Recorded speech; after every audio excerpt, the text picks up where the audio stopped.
여러분 안녕하십니까? 혁신 라이프 코칭 연수원 ICC 창설자 신현근 정신분석학 박사입니다. 제가 이번에 클래스 EU 클래스 마켓에 저의 영상 강의를 개설하였습니다.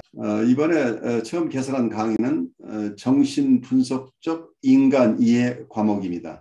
제가 하는 강의 내용을 여러분께서 잘 아실 수 있도록 이 과목의 소개 영상과 첫 번째 강의 정신분석학의 정의와 두 가지 기본적 가설을 주제로 한 강의 영상을 여러분께 소개합니다. 이 두 개의 영상을 보시고 더 관심 있으신 분들은 직접 제 클래스 사이트로 들어가셔서 클래스에서 어떤 것이 진행되는지 검토하시고 여러분 주위에 있는 분에게도 제 강의가 있음을 알려주시면 고맙겠습니다. 여러분 감사합니다. 네, 여성 환자 N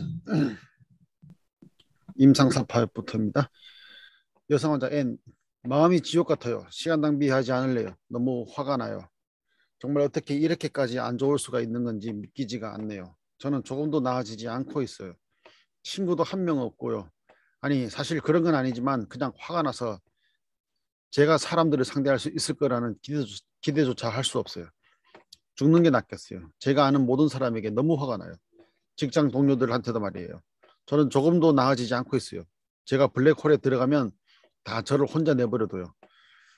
그냥 사라져 버리는 거예요. 그럴 때 제가 느끼는 기분은 차마 말로 표현할 수가 없어요. 지옥 같은 기분이에요. 다들 저한테 이렇게 말해요. 넌 해낼 수 있어라고요. 너무해요. 제가 평생 동안 겪은 일들이 반복되고만 있어요. 제가 화를 내면 저희 엄마는 어디론가 사라져 버릴 거예요. 그냥 그렇게 저를 내버려 둘 거예요. 여성 치료자 M, 환자의 말을 끊으며 지금 제가 NC에게 물어볼 수 있는 것이 두 가지인 것 같은데 둘 중 어떤 질문이 더 도움이 될지는 잘 모르겠네요. 하나는 NC를 이렇게까지 괴롭게 한 일이 무엇이었는지에 대한 질문이고 다른 하나는 혹시라도 제가 NC를 밀어낸 것 같은 기분이 드는지에 대한 질문이에요. 혹시 지금 저와의 관계 속에서 경험한 것에 대해 뭔가 하고 싶은 말이 있어서 다른 사람들에 대한 얘기를 하시는 건가요? 환자 N, 모르겠어요. 아니에요. 저는 선생님한테 아무 감정도 없어요. 이것도 소용없어요. 이 치료는 아무 효과도 없을 거예요. 선생님은 이해 못해요. 저는 죽어버리는 게 나아요. 치료자에게 아무 감정도 느끼지 않는다는 환자의 주장은 치료가 지난 4개월 동안 반복된 얘기였다. 환자가 전의를 부인하자 그에 따라 점차 역전의 반응도 현저히 미약하게 나타났다. 회기들의 전반기 동안에는 환자가 자신의 삶에서 벌어졌던 괴로운 사건들을 극적으로 이야기해도 치료자는 대체로 아무런 감정을 느끼지 않았다. 그러나 회기들의 후반기부터는 조금씩 분노와 무력감을 인지하게 되었다. 치료자는 환자의 격한 행동에도 아무런 감정이 느껴지지 않는다는 사실에 또 한 번 깊은 인상을 받았다. 그리고 자살 소망을 드러내는 환자의 발언에 대해 신중하게 생각해 보았지만 환자의 말소리가 점점 커지고 환자가 자신의 감정에 더욱 이입하자 그 어떤 특정한 반응도 보일 수가 없었다. 그 대신 치료자는 다음과 같이 생각했다. 지금 나에겐 아무런 감정도 느껴지지 않는다. 치료 시간은 약 40분 남았다. 이 정서적 폭풍 후는 사과가 들겠지만 아직 무슨 말을 하기에는 이르다. 이 폭풍 후의 강도를 낮추기 위해 내가 할 수 있는 뭔가가 있을지도 모른다. 환자 N, 제 주변 사람들은 제 말을 듣고 싶어 하지 않아요. 제가 화를 낼수록 사람들은 저를 더 거부하고 저를 더 혼자 내버려둬요. 치료자 M, 환자를 실망시킨 주변인과는 다른 방식으로 행동하려고 의식적으로 노력하며 그렇군요. 그런데 어떤 일 때문에 화가 나셨던 건가요? 치료자는 실망스러운 조력자들을 향해 불만을 표출하는 환자에게 여전히 아무런 감정도 느끼지 않았지만 회기의 내용을 요약한 메모에는 그런 자신의 생각과 다른 사실이 암시되어 있었다. 치료자는 본인이 환자에게 질문한 내용을 제가 제 고통을 NC에게 말하고 싶지 않은 것처럼 느껴지시나요? 는 내용으로 저와 NC를 뒤바꿔 잘못 적었지만 그런 실수를 깨닫지 못하고 있었다. 이처럼 환자와 치료자 모두 의식적인 전이와 역전의 감정을 부인하고 있었지만 두 사람 사이에는 강렬한 감정적 대화가 진행되고 있었다. 환자는 치료자를 안심시키며 치료자가 자신이 지금까지 만났던 사람들 중에 유일하게 자기 말을 들어주려 했던 사람이라고 했다. 그러나 당장의 시급한 문제에 대한 논의로 나아갈 수 있을 것이라는 치료자의 기대와 달리 환자는 다시 불만 섞인 말들을 중얼거렸다. 치료자 M, 환자의 말을 가로막으며 그 누구도 N씨에게 아무것도 물어봐 주지 않을 때 얼마나 절망적이고 외롭고 화가 나는지에 대해서 말씀해 주셨는데 제가 지금까지 N씨에게 여러 번 물어본 질문들에 대해서는 아무 대답도 해주지 않으신 것 같습니다. 환자 N, 그렇네요. 선생님은 노력하고 계세요. 저는 그냥 선생님 말을 무시하고 있었던 거고요. 선생님이 저에게 한 말들이 제 안에서 그냥 사라져버렸어요. 선생님은 저에게 좋은 의도로 그러신 거라고 확신해요. 분명 제 분노와 시기심이 선생님이 저에게 해주려던 말들을 전부 파괴해버린 거예요. 예전에 치료를 해주셨던 남자 선생님도 저에게 그런 말씀을 하시곤 했어요. 정말 훌륭한 분이셨죠. 바로 이 순간 그동안 회개 중에 아무것도 느끼지 못했던 치료자는 부족하다는 느낌과 절망감 그리고 성가심을 느끼기 시작했다. 환자 N 적극적으로 나서며 저는 선생님에게 화가 난 것도 질투심이 나는 것도 의존하고 있는 것도 아니에요. 왜냐하면 저는 선생님에게 정말 아무 감정도 없거든요. 저에겐 아무 감정도 없어요. 이것도 다 아무 소용없어요. 저는 죽는 게 나아요. 주변 사람들도 다 필요 없어요. 제가 그 사람들을 찾아가서 감정을 잃어버렸다고 말한다 한들 누구 한 명이라도 저에게 무슨 일이 있었냐고 물어봐 주겠어요? 저는 여자라면 질색이에요. 여자들이 무서워요. 치료자 M, N씨가 외부에서 맺고 있는 관계들이 저와의 관계에서 느끼는 감정에 대해 무언가를 말해줄 수도 있다고 하신 적이 있었죠. 환자 N, 맞아요. 그렇게 말했었죠. 하지만 지금은 아무 감정도 느껴지지 않아요. 치료자는 환자와의 논의를 진전시켜 보고자 다양한 의견을 제시했다. 환자는 치료자의 의견 중에서 어떤 것은 타당할 수도 있다며 정중하고도 지적인 태도로 인정했지만 감정과 관련된 진실은 그 어떤 것도 드러나도록 하거나 인정하려 하지 않았다. 환자는 이 치료적 관계에 아무런 의미도 없기 때문에 앞으로 어떤 도움도 되지 않을 것이라고 판단했다. 그리고 본인은 자살하는 편이 낫다고 말했다. 자살이 불가피하다는 결론을 내리고 나서는 정신적으로 더 고통스러워했다. 그러다가 곧 격렬하게 눈물을 쏟았고 그로 인해 거친 숨을 몰아쉬었다. 환자는 숨이 차 헐떡이면서 다음과 같이 떠듬떠듬 말했다. 환자의 눈물을 흘리며 저는 그저 다정한 엄마의 품에 안기고 싶은 순진한 아이일 뿐이에요. 사랑받고 싶었는데 엄마는 제 기분에 관심도 없어요. 정말 마음이 지옥 같아요. 환자가 격하게 흘리는 눈물과 점점 커지는 말소리에 초조해진 치료자는 환자에게 공감 어린 말을 해주려고 했다. 환자의 정서적 동요와 분노에 찬 절망은 늘 그러했던 것처럼 계속 지속되었다. 이 회기의 방향에 영향을 미칠 만한 힘을 가진 언어는 없을 거라고 생각하게 된 치료자는 회기를 잠시 중단하자는 손짓을 하기 시작했다. 치료자 M, 진정해 보세요. 숨을 몇 차례 깊게 들이마셔 보시고요. 환자 N이 치료자의 말을 듣기 시작했다. NC는 지금 저에게 화가 났다고 표현하고 있어요. NC의 기분이 지옥 같다는 건 알겠어요. 하지만 NC가 그 기분을 말로 표현하지 않기 때문에 저는 어둠 속에 내버려져 있어요. 말로 표현할 수 있게 마음을 진정해 보세요. 환자 N, 환자가 서서히 마음을 진정하면서 치료실을 둘러보았다. 그러자 치료자도 마음이 안정되었다. 이 치료실과 여기 있는 모든 걸 파괴해버리고 싶어요. 치료자는 마치 강철처럼 차가운 눈빛으로 치료실을 파괴해버리고 싶다고 말하는 환자의 위협에 놀라고 말았다. 가슴도 철렁 내려앉았다. 그러나 재빨리 상황을 판단해 보았다. 먼저 환자가 치료실에 있는 물건을 망가뜨리는 장면을 떠올릴 수 있었지만 치료자 본인이 신변의 위험을 느낄 것 같지는 않다고 판단했다. 그리고 두 번째로는 치료실에 어떤 물건이 있는지 살펴보았다. 가슴이 내려앉는 기분은 지속되었다. 세 번째로는 혹시라도 통제할 수 없는 상황이 벌어지면 어떻게 도움을 요청해야 할지 파악해 보려고 했다. 마지막으로는 치료자 본인이 느끼고 있는 강렬한 분노와 좌절감을 인지했다. 이렇게 상황 판단을 마친 치료자는 신중하게 선택한 말들로 대답해야겠다고 생각했다. 치료자 M, 냉담하고 화가 담겨있는 날쌘 목소리로 그렇게 하셔도 돼요. 분명 저에게 뭔가를 보여주기 위해 하신 행동이겠죠. 하지만 NC가 그런 행동을 통해서 저에게 표현하고자 하는 바가 뭔지를 저로서는 짐작만 해볼 수 있을 거예요. NC가 말로 표현해 주신다면 더 분명하게 소통할 수 있을 거고요. 그러면 NC도 마음속에서 벌어지고 있는 일을 저에게 표현하고 이해받으실 수 있어요. 환자 N, 아니 선생님이 뭘 안다고 이러세요. 모든 게 선생님 손안에 있다고 생각하시나 봐요. 선생님은 지금까지 저에게 아무런 도움도 되지 않았어요. 정말 엉망이에요. 오늘 치료가 끝나면 저는 자살해 버릴 거예요. 그러면 안 될 이유도 없잖아요. 선생님은 지금까지 저를 위해서 뭘 해주셨죠? 저희 엄마가 저를 원한 적이 한 번이라도 있었나요? 선생님도 알고 계시겠지만 저에게 방법이 있어요. 어떻게 해야 하는지도 알아요. 하지만 그에 대해서는 선생님에게도 그 누구에게도 말해주지 않을 거예요. 환자의 말 한마디 한마디는 치료자의 마음속에 또 다른 응어리를 남겼다. 이때 치료자는 자신이 환자로부터 받은 위협감의 기초에 환자가 충분히 그런 행동을 할 수 있을 거라고 확신했다.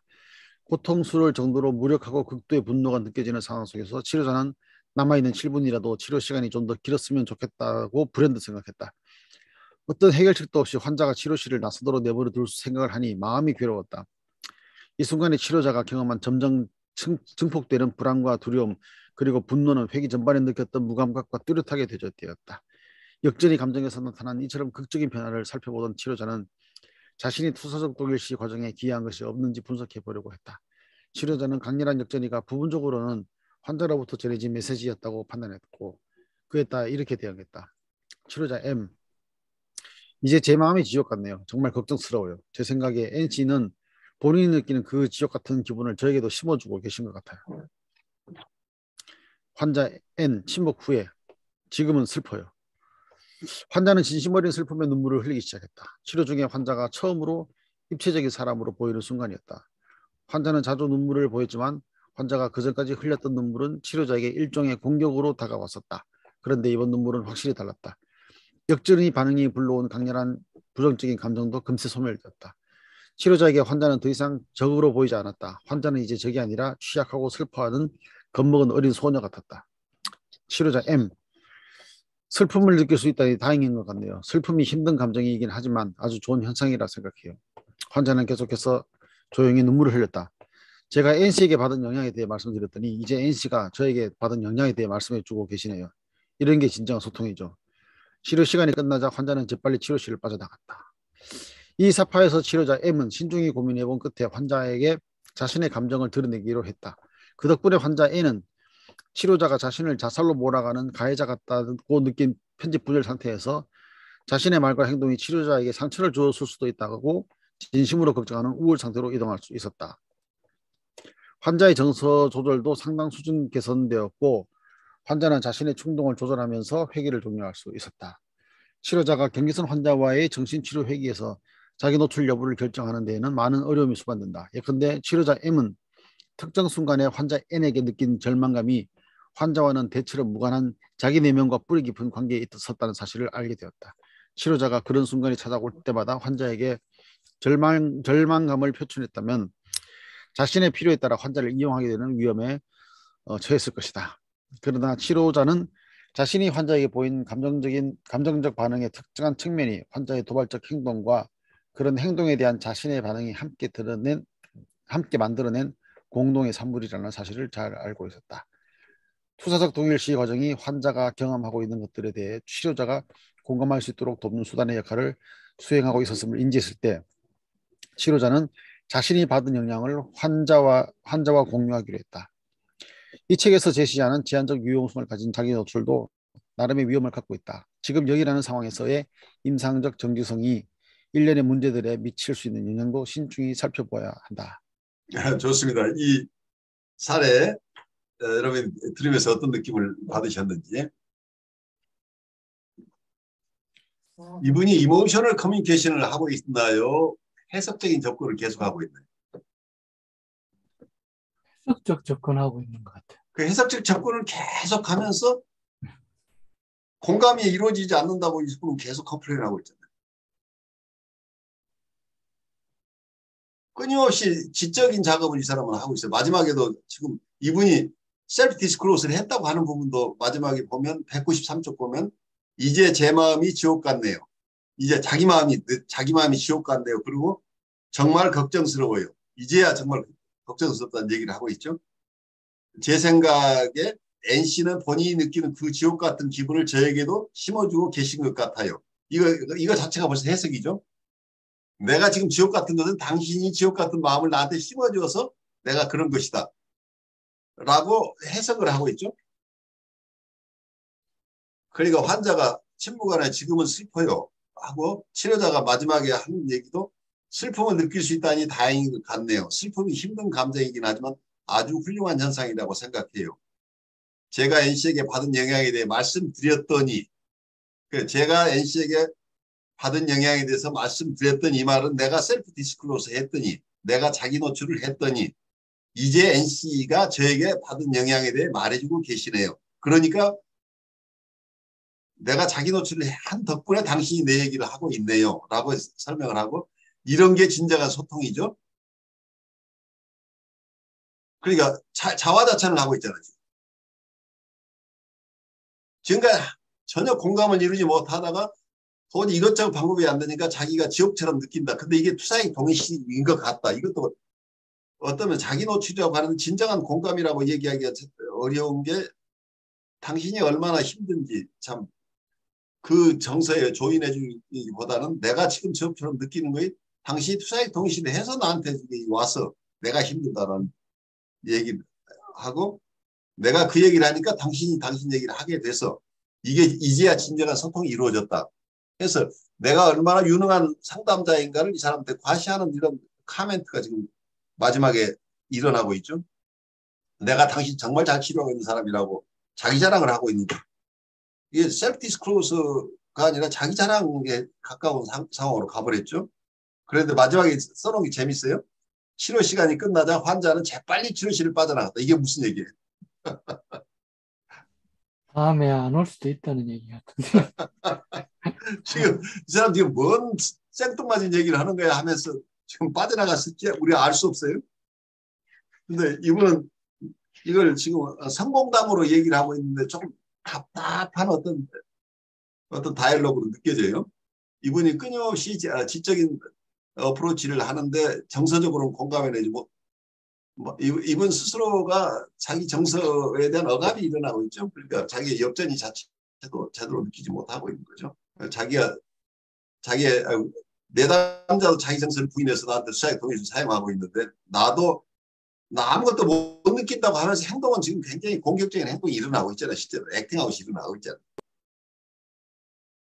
그런데 이분도 뭘 잘 못 느낀다고 하는 것 자체가 비슷한 상황을 계속 연출하고 있는 상황이죠. 그래서 어떠면은 내담자로부터 오는 정서를 잘 컨테인하면서 이걸 소화하는 과정들이 잘 드러나 보이지 않아요. 이걸 셀프 디스클로저라는 쪽으로 컨테인하면서 다이제스트하는 것. 이걸 내담자의 베타 요소를 자기 안에 담아내면서 소화하는 과정, 소화한 내용을 어떤 조이닝이나 미러잉을 통해서 돌려주는 과정. 이게 소화된 것을 주는 거지 날 것을 주는 게 아니에요.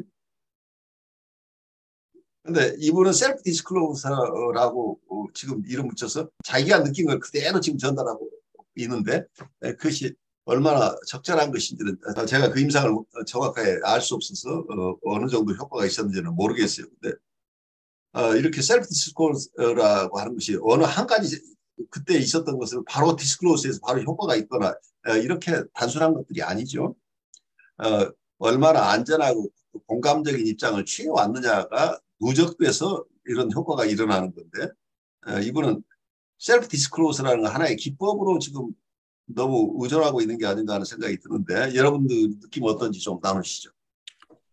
근데 이거 그 추가로 이게 버바팀이라는 이게 어떻게 보면은 실제 상황을 보다는 뭐 글을 쓰면서 조금 편집이 되지 않았을까 학색된 것 같은 느낌이죠. 예, 그런 생각이 드는 게 어떤 그 지금 이 챕터에서 그 가지고 있는 주제에 맞도록 그걸 했는데 실제로 이거를 실제 상황이라 생각한다 그러면은 이렇게 어떻게 보면 정서적인 게 이렇게 될 수 있을까 하는 생각도 들고요. 다분히 그 이 치료자가 지금 자기 노출이라고 하는 것도 이게 뭐 자기 노출이라 하기보다는 그냥 잠깐 감정을 드러낸 그렇죠.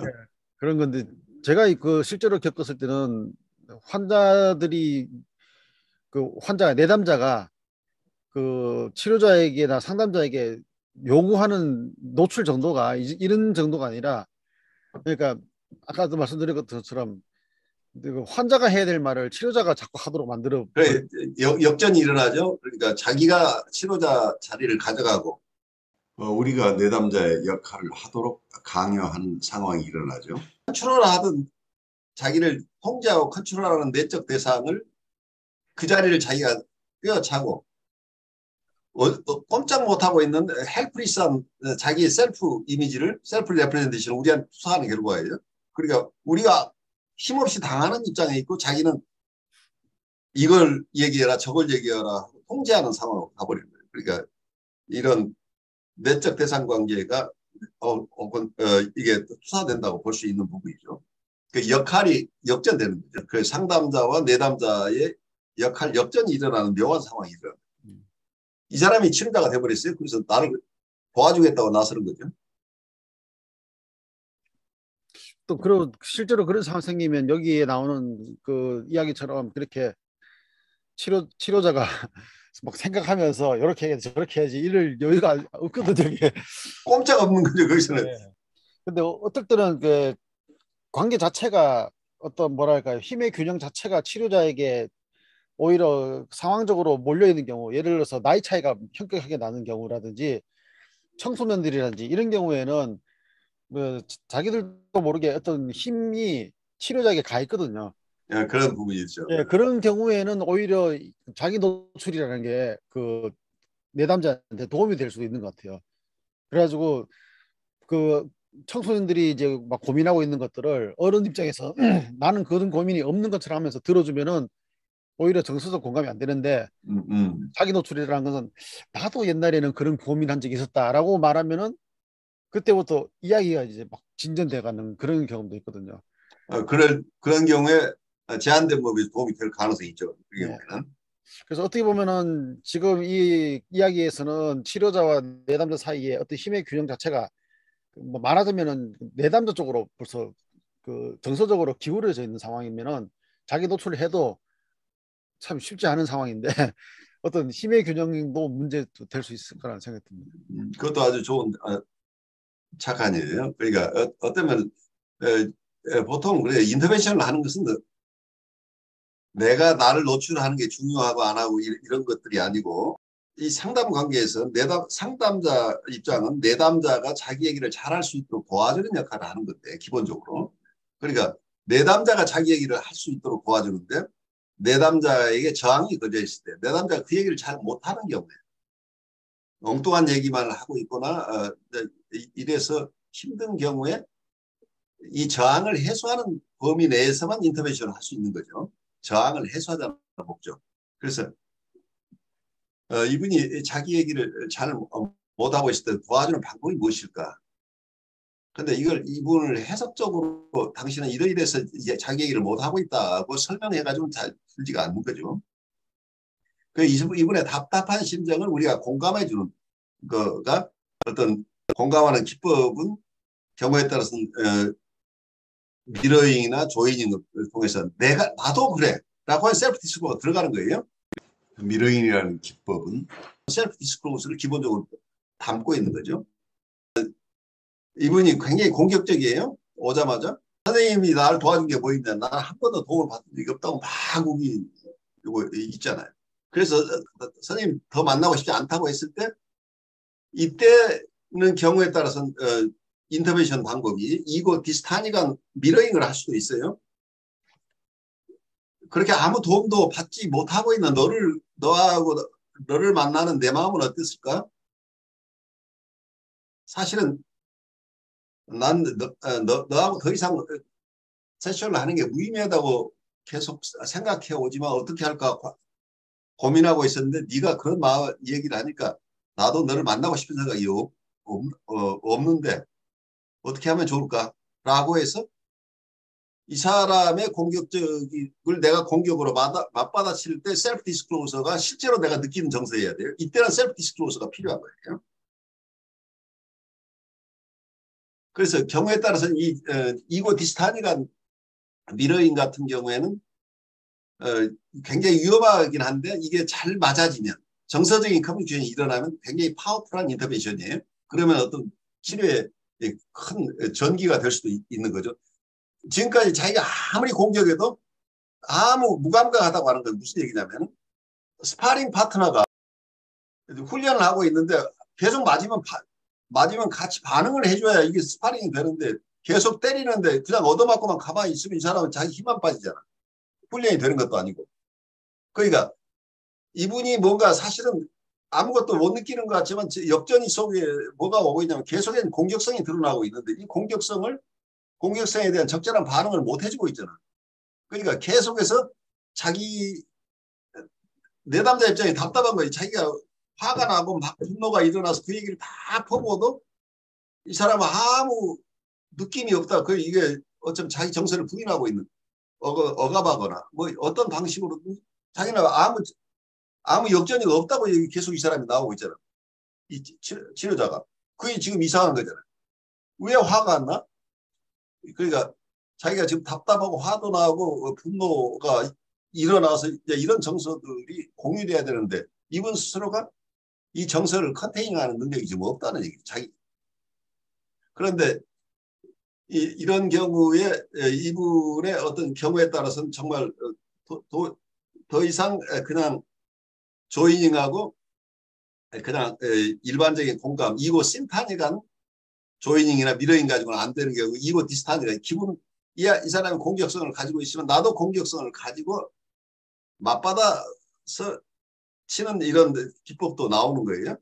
도저히 이분은 자기가 공격에도 아무 공격성을 드러내지 않는 나는 목적으로 본다는 얘기죠. 그러니까 뭐 당신이 치료자 같지 않다고 계속 당신은 그림자일 뿐이다라고 느끼고 있다는 얘기. 그러면 나도 사람이고 너를 도울 수 있는 사람이라는 걸 입증을 하는 방법은 내 정서를 드러내는 건데 어떤 면에서는 이 정서를 드러내는 방법이 그냥 나를 하소연하는 게 아니고 나에 대한 하소연이 아니고 이분의 정서에 공감하는 가장 파워풀한 기법이에요. 이게 이고 디스타니가 미러잉은 당신이 화가 나고 나한테 아무것도 얻을 것이 없어서 나를 버리겠다고 떠나겠다고 사실은 내가 너를 떠나버릴 거야. 난 더 이상 너하고 이런 내 귀중한 시간을 써가면서 너처럼 무례하고 형편없고 아무것도 고마워하지 않는 너 같은 사람을 난 내 환자로 받고 싶은 생각이 없어. 우리 오늘로서 그만두는 게 어떻겠어라고 강렬하게 이렇게 반응했을 때 정말 이게 어떤 경우에는 실패로 돌아갈 수도 있어요. 이 인터벤션이. 그러니까 이게 아무도 이 기법, 그러니까 여러분들이 여러 기법이 있는데 기법을 다 사용해보는 게 아니에요. 우리의 임상력 경험으로 이 사람에게 이 인터벤션이 지금 필요하다고 한다면 어떤 때는 과감하게 써야 된다는 얘기예요. 과감하게 쓰는데 그 결과는 일정 정도 우리가 예측할 수 있어야 돼요. 이 사람은 이러면 떠날 사람이라고 하면 쓰면 안 돼요. 근데 이게 아마 지금쯤에 이거에 효과가 있을 거라는 걸 오랫동안 내가 이분을 도와주면서 많은 공격도 받고 하면서 내가 이거 신타니가하게 이분을 반응을 했지만 지금은 이거 디스타니가 뭔가 필요하다고 한다면 이때 정말 내 화난 정서를 실어서 너 같은 환자는 내 정말 평생 보고 싶지 않아 라고 강하게 얘기했을 때 떠나는 사람도 있지만 어떤 사람의 경우에는 이제야 선생님이 사람 같다. 선생님도 정말 화가 나는 거예요. 선생님이 화가 난다는 얘기는 내 얘기를 공감할 능력이 있다는 얘기. 공감 능력이 있는 사람이라고 비로소 인정되는 경우가 일어날 수 있다. 그래서 이 사람은 나를 테스트하고 있었을 가능성이 당신이 내 화난 것을 이해할 수 있는 사람인가라고 계속 테스트하고 있을지도 모른다는 이런 경우에는. 그래서 이때는 어쩌면 이고 디스타니가 그러니까 이조적인 미러잉 기법이 굉장히 파워풀하게 작용할 수도 있는 상황이에요. 근데 이분은 어떻게 가져갔어요? 자기 셀프 디스클로저를 하면서 이렇게 얘기하니까 당신 얘기를 잘하게 되잖아 하면서 또 계속 설명으로 해석으로 가고 있죠. 그래서 정서적인 커뮤니케이션보다는 이분은 아직도 해석적인 기법에 크게 의존하고 있는 게 아닌가 이런 생각이 들어요. 여러분 일상 삶 안에서 누군가가 얘기를 했을 때 서로 전혀 정서적인 소통이 안 되는 체험들이 일어날 수 있는데 혹시 그런 체험이 있는 분들은 임상을 떠나서 일상 삶 안에서 이게 일어나니까 그런 체험이 있으면 좀 나누시죠. 그 말하자면 그 정서적 접근 자체가 안 되고 지적인 대화만 되는 사람들 경우에는 좀 그런 것 같아요. 그러니까 뭐랄까요? 소위 말하는 게 나를 사랑합니까? 라고 물었을 때 난 너를 사랑한다고 생각한다. 이렇게 하는 사람 있잖아요. 그렇죠. 정서를 정서로 표현하지 못하고 그거를 전부 해석적으로 해야만이 표현되는 사람들이 있거든요. 예, 그런 경우에는 그 전에 한번 저희 아들하고의 이야기를 한번 한 적이 있는데 그 아이가 예, 정서를 말하자면 표현하는 걸 어떻게 해야 될지 모른다는 거죠. 그래가지고 그 애는 무슨 생각하냐면은 자기 마음속에 생각나는 거 느끼는 걸 다 말로 할 수 있을 거라고 생각하는 거죠. 근데 말하라 그러니까 말이 입만 이렇게 하면서 말을 못 하는 거예요. 말로 트랜스레이션이 안 되지. 예, 왜 말을 못 하냐 그랬더니 말을 자꾸 입을 움직이는데 입을 열어보라고 했더니 안 열어지는 거죠. 그러면은 다 놔두고 너 왜 말을 못 하느냐 했더니 그러니까 뭐라고 해야 될지 모르겠어요. 그러니까 왜 뭐라고 해야 될지 모르는지에 대해서 네가 생각하는 걸 말해보라고 했더니 생각하는 게 뭐냐면은 자기는 마음속에 있는 정서나 이런 걸 한꺼번에 다 말할 수 있을 거라 생각했는데 이 말 하려니까 저 생각이 나고 저 말 하려니까 저 생각 나고 이래가지고 한꺼번에 막 생각들이 막 덮쳐버리니까 뒤죽박죽 돼가지고 말을 못 하겠다는 거죠. 그래서 그러면 그때 너 기분이 어땠냐 했더니 답답해요. 그래 그 말을 하면 그 바로 말을 하면 답답하다는 거죠. 그 말을 하라고 다른 거 말하려고 하지 말고 막 답답해요. 그 말을 하면 되는 거라 그랬더니 아 그거예요 이러더라고요. 별거 아닌 것 같은데 그러니까 네가 느끼는 걸 말해야 되지 생각하는 걸 자꾸 말하면은 너 다 말 못한다. 그런 적이 있었거든요. 근데 얼마 전에도 이야기하는데 그 애가 뭐라냐면 아 컨셉이 문제군요 이러더라고요. 컨셉. 그렇지. 간섭. 얘가 자라서 이제 간섭이 뭔지 알죠? 예, 개념화로 사람들이 자꾸 만들려니까 그게 정확한 개념이 아닌데도 그걸 정확하다고 우기면서 이 개념 저 개념을 막 말하니까 자기가 실제로 느낀 거하고 다른 이야기를 하게 되더라 하는 이야기를 이제 어제 밤에 이야기 나누는 게 그런 내용이었어요. 그러니까 어, 어떻게 보면 그걸 자꾸 개념화 시키려고 하는 시도들이 정서조차도 개념화 시키니까 진짜 자기 안에 있는 정서가 표현되는 게 아니라 개념화된 정서 이야기가 나오는 그런 것 같아요. 그러니까 생각만 표현하고 있다. 예. 그러니까 어떤 사고 중심의 주지화된 삶을 살아온 현대인들에게 큰 병들이죠. 자기의 느낌을 실제 느낌이라는 것을 체험으로 지금 가져오고 그 느낌을 언어로 표현하는 것이 굉장히 익숙치 않아 가지고 슬프다는 생각을 한다. 너를 만나니까 기쁘다는 생각이 든다. 기쁜 건지 기쁘다는 생각을 하는지 몰라요 지금. 너를 사랑한다는 생각이 든다. 그럼 이 사람 사랑하는 사람이 사랑해보고 싶은 생각을 가진 사람. 정신분석에서 가장 기본적인 게 궁극적으로 이 모든 것이 다 이루어지면 생각도 하고 정서도 다 가져가는데 생각만 가지고 통찰이라고 생각하는 순간은 이 정서적인 에펙트 부분이 사라져 버리기 때문에 실제 경험이 아니라는 얘기예요. 실제 경험은 정서적인 현실적인 삶 속에서 느끼는 이 정서적인 삶 자체를 겪어야 되는데 이 사람은 정서적인 삶을 느끼는 게 생각으로 이걸 대체해버리게 되면 정서 생활에 죽어버리는 거죠. 남들이 기쁘다고 하는 거, 이때는 내가 기쁜 생각을 한다. 장례식에 갔으니까 나는 슬프다는 생각을 하고 있다. 근데 진정한 슬픔이 느껴지느냐 하고 슬프다고 생각하는 것은 전혀 다른 거죠. 그게 굉장히 어려운 건데 이걸 구별해낸다는 거 그리고 누구에게 가르친다는 게 정말 어려운 거죠. 이게 선승이 수도하는 것을 가르치는 것도 똑같잖아요. 아무리 팔만대장경을 읽어도 그 경험이 실제 경험하지 않으면 그게 무엇인지를 모르잖아요. 강 목사님이 답답하다는 그 용어로 자체가 그게 실제 경험이잖아요. 이 실제 경험이 아니고 뭐 온갖 생각을 얘기하려고 하니까 아이는 그 말이 되어 나오지 않았던 거죠. 강 목사님 얘기를 들으니까 제가 그 말이 없었던 아이였거든요. 그래서 그냥 고등학교 때 한때 이제 그런 생각을 했었어요. 언어라는 건 참 이렇게 좀 쓰잘데없다 이런 생각이 어, 있었어요. 아주 중요한 통찰이. 왜냐하면 제 마음을 정확하게 잘 모르고 또 그나마 좀 어떻게 아는 단어로 표현하고자 해서 표현을 했는데 그게 또 상대방은 또 제가 표현한 만큼 이렇게 찰떡같이 알아듣는 사람이 없었던 것 같아요. 제 기억에. 그러다 보니 말을 하면 할수록 더 더 오해가 더 꼬이죠. 커지는 것 느낌. 나는 이 뜻이 아닌데 이런 생각만 더 자꾸 들어서 이제 그렇게 생각을 했었어요. 제 마음을 정확하게 표현할 수 없다.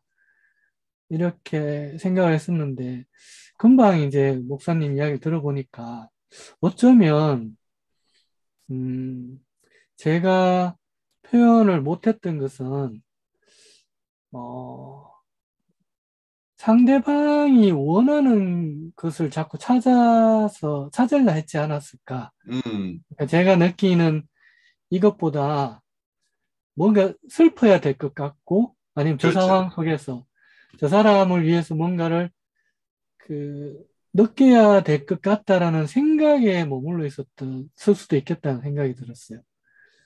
그러다 보니, 그, 뭐랄까, 그러한 말 자체도 하기 싫어하지 않았을까. 제 것도 잘 모르는 원인도 그 원인이 더 크지 않았을까라는 생각이 들었어요. 음, 음, 아주 중요한 통찰이죠. 그러니까 어떤 면에서는 사고가 굉장히 발달하면 정서적인 체험은 약해진단 말이에요. 잘못하면. 음. 그러니까 실제 느끼는 것이 약하게 되면 표현하는 것도 약해질 수밖에 없잖아요. 그러니까 정서로서 받아들여야 될 부분을 생각이 계속 정리해 나가버리면 정서가 약해지죠. 그렇게 되면. 그러니까 많은 생각을 하고 있지만 실제 자기가 체험한 것하고는 전혀 다른 생각 속의 체험이지 실제 체험이 아닐 수도 있는. 이게 표현하기 굉장히 어렵죠. 그러니까 어떤 면에서는 불교에서 분리문자라고 하는 게 문자로 표현할 수 없는 어떤 진리의 상태는 체험한 사람만 어떤 도의 경지에 갔다고 하는 것은 벌써 그걸 도라고 하는 순간 이게 도가 아니란 말이에요. 표현했을 때는 이미 그걸 그대로 원래 모습으로 표현할 수가 없다는. 그래서 이게 우리의 답답함이에요. 아까 답답함이라고 아이가 느꼈던 답답함은 이건 우리 근원적인 문제예요. 우리는 상징을 사용하잖아요. 언어는 상징의 가장 중요한 툴이죠. 상징은 리얼리티가 아니라는 거죠. 그래 리얼리티 자체는 체험을 통해서밖에 얻을 수 없는데 상징을 통해서 표현하면 이게 불완전하게 전달될 수밖에 없다는 얘기예요. 그래서 분리문자라는 얘기가 나오는 거죠. 아무리 선승이 자기가 얻었던 그 귀한 경지를 이분은 체험했지만 그걸 언어로 표현하는 순간 다른 사람이 그걸 이해하는 것은 전혀 다른 것을 이해할 가능성이 굉장히 높아지죠. 그래서 언어로 주고받을 수 없는 이런 어떤 진리의 세계들을 우리가 어떻게 서로 탐구하고 이어갈 것이냐 하는 어려움들이 숨어 있는 거죠. 그래서 어떨 때는 보면은 자신이 표현할 수 있는 독특한 상징 언어도 필요한 것 같아요.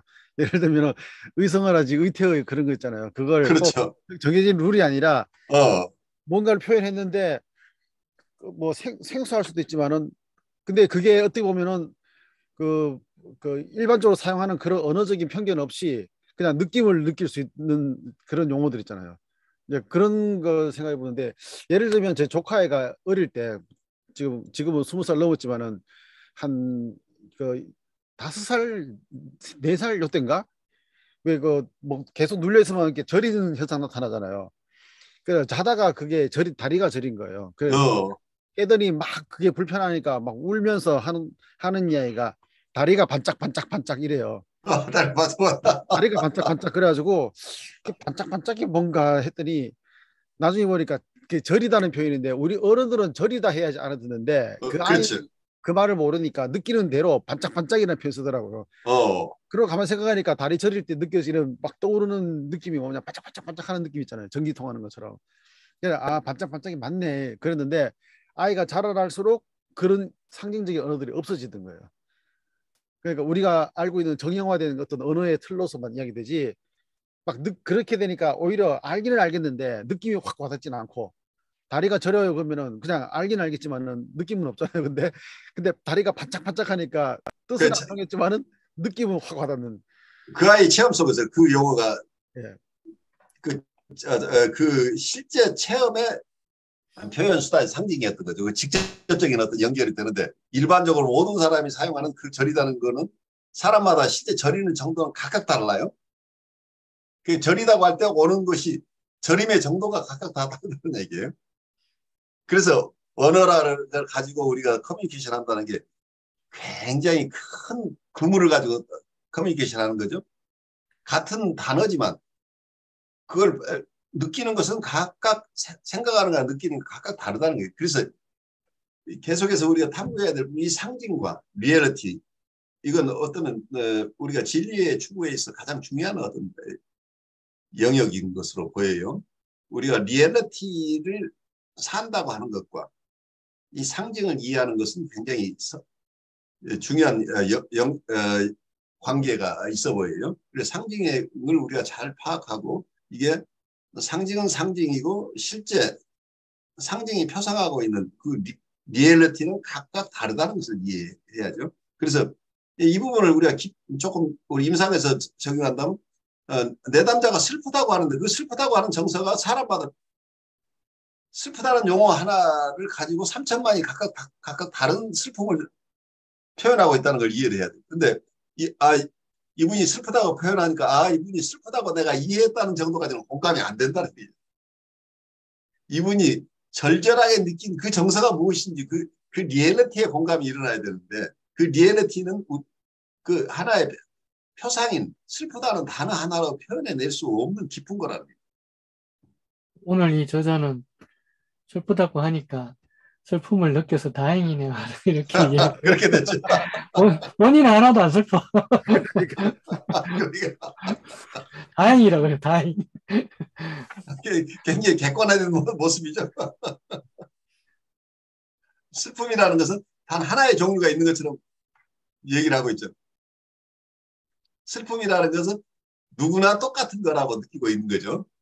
그래서 이 추구된 게 정말 그 뭐랄까 있는 그대로 추구 쓴 게 아니라 지적 작업을 거쳐서 편집됐다는 느낌. 그 편집된 거 가능성이 높죠. 예.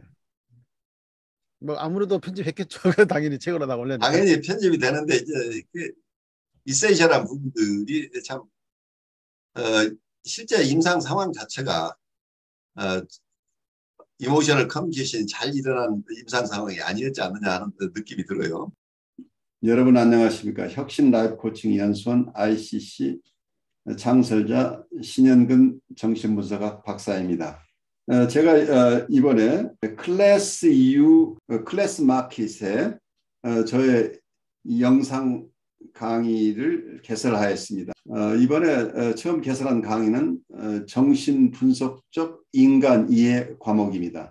제가 하는 강의 내용을 여러분께서 잘 아실 수 있도록 이 과목의 소개 영상과 첫 번째 강의 정신분석학의 정의와 두 가지 기본적 가설을 주제로 한 강의 영상을 여러분께 소개합니다. 이 두 개의 영상을 보시고 더 관심 있으신 분들은 직접 제 클래스 사이트로 들어가셔서 클래스에서 어떤 것이 진행되는지 검토하시고 여러분 주위에 있는 분에게도 제 강의가 있음을 알려주시면 고맙겠습니다. 여러분 감사합니다.